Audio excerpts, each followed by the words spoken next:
Assalamualaikum warahmatullahi wabarakatuh. Perkenalkan, nama saya Safitri Salsabila dengan NIM 1903211000081 dari kelas Agribisnis C dengan mata kuliah Tata Niaga Produk Agribisnis. Pada video kali ini saya akan menjelaskan tentang analisis tata niaga produk agribisnis pada pemasaran ikan bandeng di Desa Indrondelik, Kecamatan Bunga, Kabupaten Gresik. Yang pertama yaitu tentang perbedaan tata niaga produk agribisnis pertanian dengan produk non-agribisnis atau non-pertanian.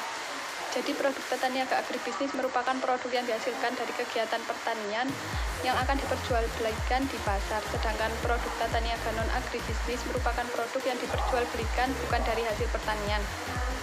Pada pemasaran produk agribisnis umumnya berupa bahan mentah dan masih memerlukan pengelolaan secara lebih lanjut. Jumlah produk relatif sedikit sehingga untuk menutupi biaya-biaya yang diperlukan oleh suatu lembaga pemasaran ketika melakukan fungsi pemasaran yang ada, maka diperlukan volume perdagangan yang cukup besar. Selain itu, kegiatan pemasaran produk agribisnis diawali dari pengumpulan produk pertanian dari petani dan diakhiri dengan distribusi atau penjualan produk kepada konsumen. Pada tata niaga produk non-agribisnis terdiri atas barang yang dihasilkan bukan dari kegiatan pertanian. Produsen di produk non-agribisnis ini menghasilkan barang dalam jumlah besar sehingga produsen dapat mendistribusikan secara langsung. Pada pemasaran produk non-agribisnis ini memiliki sifat penurunan volume yang akan ditransaksikan dari produsen ke konsumen. Yang selanjutnya yaitu analisis tata niaga ikan bandeng. Yang pertama yaitu pendekatan komoditas. Untuk pemasaran ikan bandeng di pasar Sumorgo ini, mayoritas ikan bandeng yang dijual merupakan hasil panen dari petani di desa ini. Petani tambak memiliki tambak ikan yang telah digunakan untuk budidaya bandeng sejak lama yang kemudian dijual sendiri atau dibeli oleh tengkulak terlebih dahulu. Berdasarkan hasil wawancara yang telah dilakukan, konsumen ikan bandeng yang membeli di pasar ini mayoritas berasal dari desa tersebut dan juga desa-desa tetangga. Bahkan tak sedikit pedagang yang ada di pasar ini memiliki konsumen langganan dari luar beberapa desa yang ada tadi dan terus membeli ikan bandeng setiap masa panen. Maka dari itu permintaan konsumen terhadap ikan bandeng ini lebih banyak berasal dari luar desa Indrondelik. Untuk lembaga yang terlibat dalam pemasaran ikan bandeng di desa ini bisa dikatakan masih sederhana dikarenakan sifat dari komoditasnya. Tetapi lembaga pemasaran yang ada sudah melakukan fungsi pemasaran dengan baik agar ikan bandeng sampai ke tangan konsumen dengan baik. Dalam memilih ikan bandeng yang akan dibeli, biasanya konsumen akan melihat dari berbagai faktor seperti ukuran ikan bandeng, kualitas segar atau tidak ikan tersebut, berasal dari air tawar atau air asin dan lain-lain. Tetapi biasanya yang dijadikan pertimbangan konsumen untuk membeli ikan bandeng ini yaitu ukuran ikan, kualitas kesegaran ikan, serta berasal dari air tawar atau air asin ikan tersebut. Untuk pendekatan fungsi, yang pertama yaitu fungsi pertukaran. Fungsi pertukaran dalam pemasaran ikan bandeng ini menyangkut fungsi pembelian dalam penjualan. Fungsi ini dilakukan oleh petani tambak yang menjual ikan bandeng kepada tengkulak atau dari tengkulak kemudian dijual kepada pedagang pengecer. Kemudian yang selanjutnya yaitu fungsi fisik. Fungsi fisik terdiri dari penyimpanan dan juga pengangkutan. Penyimpanan dilakukan oleh petani tambak setelah masa panen untuk memastikan bahwa ikan tersebut benar-benar layak dikonsumsi dan memiliki kualitas yang baik. Sedangkan pengangkutan ini dilakukan oleh tengkulak untuk memindahkan ikan bandeng dari tempat penyimpanan hingga ke pasar.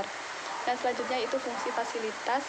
Dalam fungsi fasilitas ini terdiri dari fungsi informasi pasar dan penanggungan resiko. Tetapi fungsi yang dilaksanakan oleh lembaga pemasaran hanya meliputi informasi pasar saja. Yang selanjutnya yaitu analisis struktur pasar ikan bandeng. Dari data yang ada,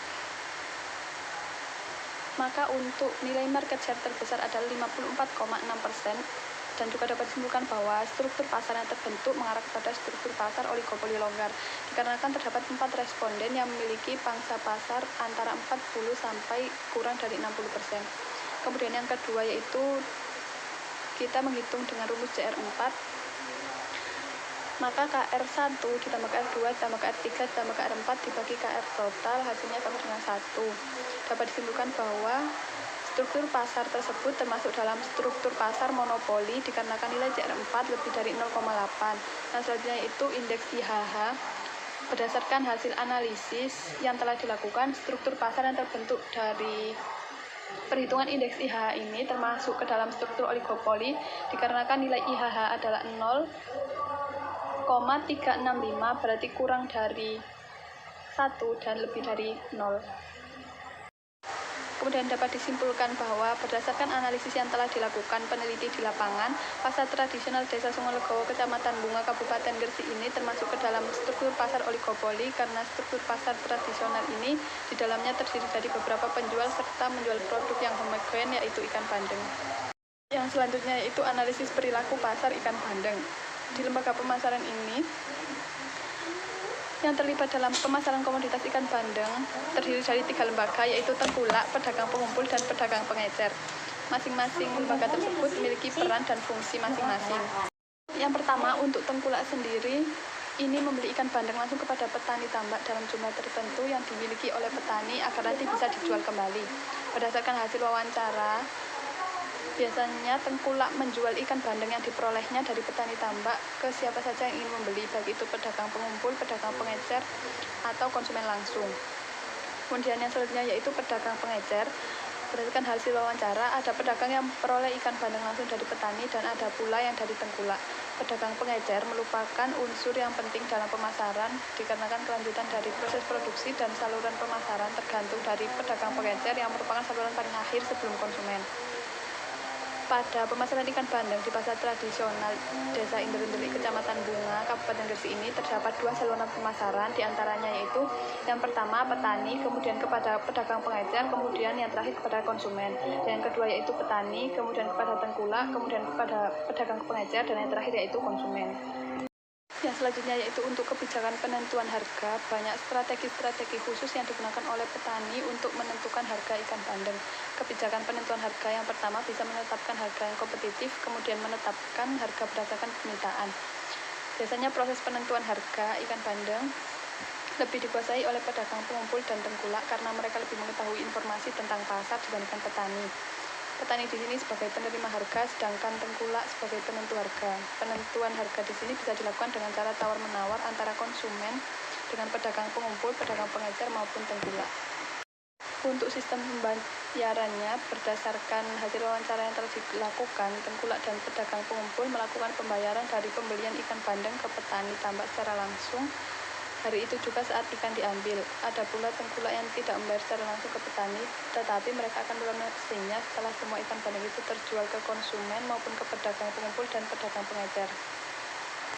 Yang selanjutnya yaitu analisis kinerja pasar untuk perhitungan margin saluran pertama, yaitu harga beli rata-rata dari petani Rp30.000 dan harga jual rata-rata ke konsumen Rp40.000, maka total marginnya sama dengan Rp10.000.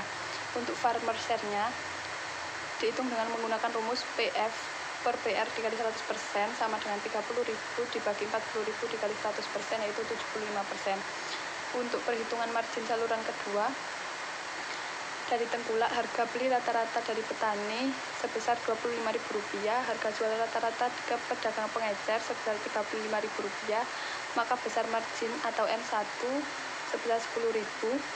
Dan untuk pedagang pengecer, harga beli rata-rata dari tengkulak yaitu Rp35.000 dan harga jual ke konsumen yaitu Rp45.000, maka besar margin atau M2 sebesar Rp10.000. Total margin M1 ditambah M2 sama dengan Rp20.000. Untuk perhitungan farmer share-nya menggunakan rumus PF per PR dikali 100% sama dengan Rp25.000 dibagi Rp45.000 dikali 100% sama dengan 55,56%. Dari data yang telah didapatkan hasil proses wawancara, maka dapat ditarik kesimpulan bahwa dari kedua saluran pemasaran yang ada, saluran pemasaran kedua dianggap paling efisien dikarenakan dapat dilihat dari total margin pemasaran yang rendah dan juga farmer share yang paling tinggi di antara keduanya. Berdasarkan perhitungan farmer share tadi pada dua saluran pemasaran, maka dapat diketahui bahwa saluran pemasaran ikan bandeng yang ada di pasar tradisional itu termasuk dalam saluran pemasaran yang efisien karena masing-masing saluran pemasaran memiliki farmer share lebih dari 50%.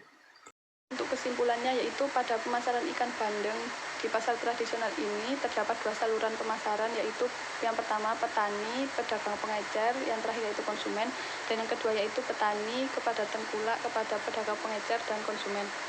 Kemudian struktur pasar di pasar tradisional ini termasuk dalam struktur pasar oligopoli di mana terdapat banyak pedagang yang menjual komoditas homogen atau ikan bandeng. Selanjutnya yaitu seluruh lembaga pemasaran yang terlibat dalam pemasaran ikan bandeng semuanya telah melakukan fungsi pemasaran mulai dari fungsi fisik yang melalui penyimpanan dan pengangkutan. fungsi pertukaran hingga fungsi fasilitas yang meliputi informasi harga dan penanggungan risiko, serta standarisasi dan grading pada fungsi fasilitas. Semua itu dilakukan dengan tujuan agar ikan bandeng atau produk dapat diterima dengan baik oleh konsumen. Berdasarkan hasil perhitungan margin pemasaran yang telah dilakukan pada masing-masing saluran pemasaran, maka dapat disimpulkan bahwa seluruh saluran pemasaran bersifat efektif. Tetapi antara dua saluran pemasaran itu, saluran yang paling efektif adalah saluran pemasaran pertama karena hanya ada satu lembaga pemasaran yang terlibat. Cukup sekian video yang dapat saya sampaikan, kurang lebihnya mohon maaf. Saya akhiri, wassalamualaikum warahmatullahi wabarakatuh.